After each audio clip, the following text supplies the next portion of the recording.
Hello everyone, and welcome back to a January edition of our vlog here at Sojourn. And I don't know if you're the kind of person who really likes January, but I haven't run into many people through the course of my career that have found January something to be excited about. Normally the Christmas rush has gone past and the busyness and the visiting, and people find that, now I'm crooked down here, not in the middle. There, is that better? Kind of in the middle of the screen. There we go, that's better.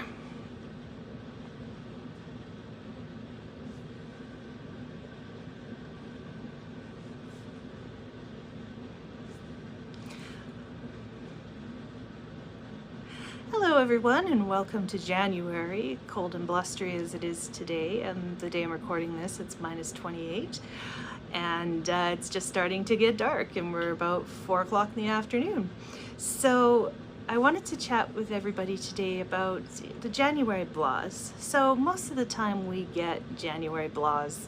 They're not really a depression issue, it's just you're down and you're a little bit more out of it than usual, and you find that maybe you're not getting as excited as you did pre-Christmas, and you're not really looking forward to anything coming up. January's got no holidays in it, and people are sort of recovering from their Christmas no matter how exhausting they felt it, and it's not close enough to the summer yet to be looking forward to anything warm.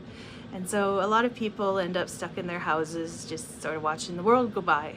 And so one of the things that I would suggest to maybe help make this better, especially with people who are doing a lot of work from home, is that you do get up and get dressed. It's very tempting when you work from home to just stay in your pajamas and, maybe brush your hair if you feel like it, but, when you brush your teeth, well, nobody's gonna see you. They have actually found through research that if you get up and get dressed and feel like you look okay, that you're gonna start to feel better. So you don't have to do a full face of makeup or fancy style your hair in a very specific way or anything. Just feeling cleaned up and a little bit put together is going to help with that down yucky mood. The next thing that might help is thinking about getting some activity into your day. So it doesn't have to be outdoor activity, though there is benefit to being outdoors. I know, though, I'm not brave enough to go out and try and do an outdoor activity at minus 30 below, even if I do like being outside. But including something in your house that allows for a short burst of intense activity, whether it be, maybe a virtual reality game, or, maybe you have a treadmill that's buried under all the laundry, or a stationary bike, or maybe you go to the rec center in your area and walk on the track. Just something to get in some movement is really going to improve your mood relatively quickly. The next thing that could potentially help is actually talking to your doctor just to make sure that you're not dealing with seasonal affective disorder, and just to make sure that the vitamins that you're taking are all going to help you feel better. If you're taking the vitamins that you need, all of these different things your doctor can advise you on, because there are some vitamins that those of us in colder climates lack due to the limited sunshine that we get. So a discussion with your doctor just to see if there's anything more that can be done can really be beneficial. The other thing that might help is planning something fun. So plan a vacation for when you're planning to go this year. You don't have to make it immediate, but spend some time thinking about, okay, where are we going to go on holidays this year? Is it warm? What would we do when we're there? Price out the flights, look at the hotels. Just get ready to work on something that brings you some anticipation.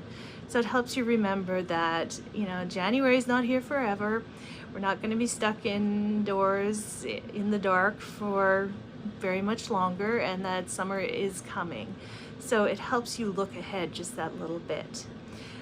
And the last thing that may be helpful is just recognizing it's okay to have January blahs. A lot of us get them on and off throughout January, and it's not the end of the world. It doesn't mean that there's a major depression or anything happening, or that we're really unhappy about our life or anything like that.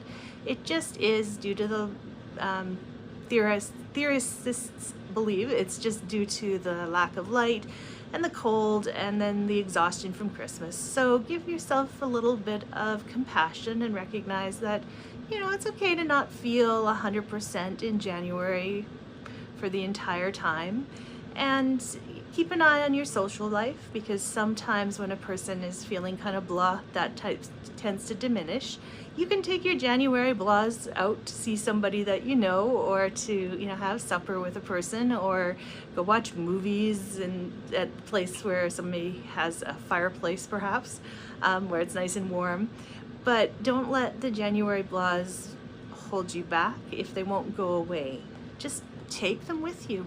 It's, you know, they'll ease up as you're busy doing something, as you're distracted, as you're having fun with friends. So that would be my recommendations for January. If anyone watched my last video and you couldn't guess who was on my couch, it was Sherlock Holmes. I'm curious if anybody was able to guess that. If there's interest, then over the next little bit I may do another one. If there's not, then we'll go back to the more traditional informational vlogs that maybe you expect more from a psychologist. So we'll see how it goes. I may throw a second one out there, I may not, over the next little bit. But I hope you're having a wonderful new year, and I look forward to speaking with you again.